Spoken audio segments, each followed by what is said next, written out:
The trial of Socrates. Why Athens silenced its greatest thinker. In 399 BC, an elderly philosopher stood before the court of Athens. His name was Socrates. He was not accused of theft. He was not accused of violence.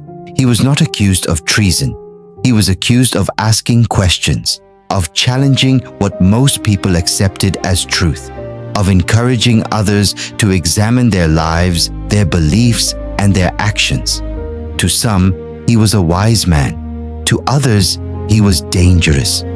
His accusers claimed that he did not respect the gods of the city, that he introduced new divine beings, and that he corrupted the youth by teaching them to question authority and tradition. Athens was a wounded city. It was struggling to recover from war, political turmoil, and years of instability. And Socrates' questions seemed threatening. But when the time came to defend himself, Socrates refused to beg for mercy. He did not weep. He did not plead for forgiveness. He did not bring his family before the court to gain sympathy. He refused to humiliate himself in order to save his life. Instead, he spoke as he always had, with honesty, with courage, and with unwavering devotion to his principles. When he was found guilty, he was given the opportunity to propose an alternative punishment. He could have compromised. He could have pleaded. He could have saved himself. He refused. Soon afterward, his friends and students organized a plan for his escape. The prison doors could be opened. His freedom was within reach. His life could continue. And yet, he refused again. For Socrates, breaking the laws of his city would have betrayed everything he had taught throughout his life. He chose to die faithful to his principles rather than live by betraying them. Then came his final day. Surrounded by his students, Socrates took the cup of hemlock into his hands.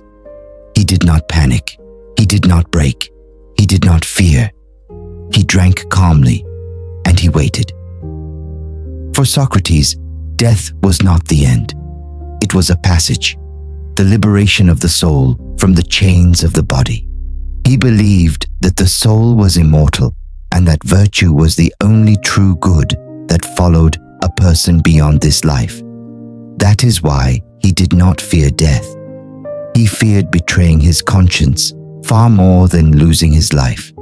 Athens believed that a cup of poison would silence Socrates. But ideas do not die so easily. More than 2,400 years later, his name is still remembered.